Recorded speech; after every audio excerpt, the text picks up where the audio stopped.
ఈరోజు ఇది 5వ విడత 6వ విడత సిపి సైబరాబాద్ మహంతి సార్ యొక్క ఆదేశానుసారం సిసిఎస్ సైబరాబాద్ 5 టీంలు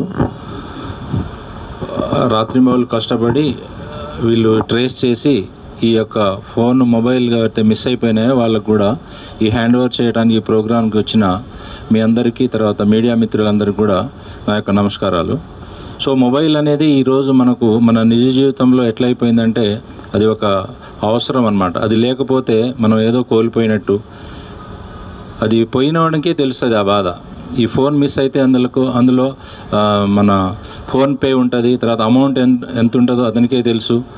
సో చెప్పలేడు ఈ అమౌంట్ ఎంత వచ్చింది నీకు అని చెప్పేసి, అంటే హ్యూమిలేషన్గా ఫీల్ అవుతాడు అనమాట. కాబట్టి ఇవి ఎలక్ట్రానిక్ డివైసెస్ మనకు వచ్చిన తర్వాత మనం వాటిని జాగ్రత్తగా పెట్టుకోకపోవటం వల్ల మనకి ఈ నష్టాలన్నీ జరుగుతూ ఉన్నాయి.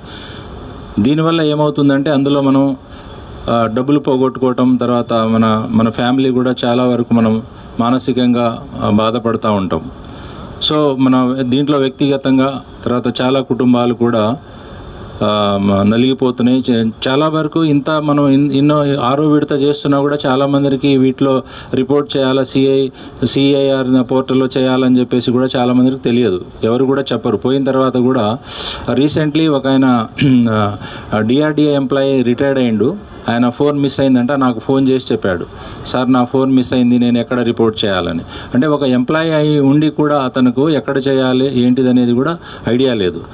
సో ఇంత టెక్నాలజీ పెరుగుతుంది, మనం ఏదో ఎడ్యుకేషన్ సిస్టమ్ పెరుగుతుంది, మనం బాగా హైటెక్ సిటీ ఏరియాలో ఫైనాన్స్ డిస్ట్రిక్ట్లో ఉన్నామని అనుకుంటున్నాం, కానీ మనకు చాలా వరకు తెలియని విషయాలు చాలా ఉన్నాయి.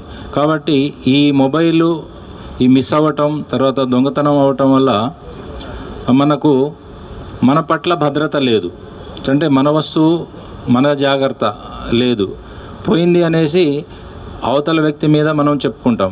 అంటే ఇక్కడ పోలీస్ స్టేషన్కి పోయిన తర్వాత మనం జనరల్గా నా వస్తువు పోయింది అని అంటే మంచిది, అక్కడ పిటిషన్ ఇచ్చిపోవని అంటే నీకేమో బాధ ఉంటుంది, అవతల వ్యక్తికేమో నీకంటే ఇంకా ఎక్కువ నేరాలు అంటే కొద్దిగా తీవ్రత ఉన్న పిటిషన్స్ అవి ఉంటాయి, వాటి మీద కాన్సన్ట్రేషన్ ఉంటుంది. Thank you so much for Telangana Police.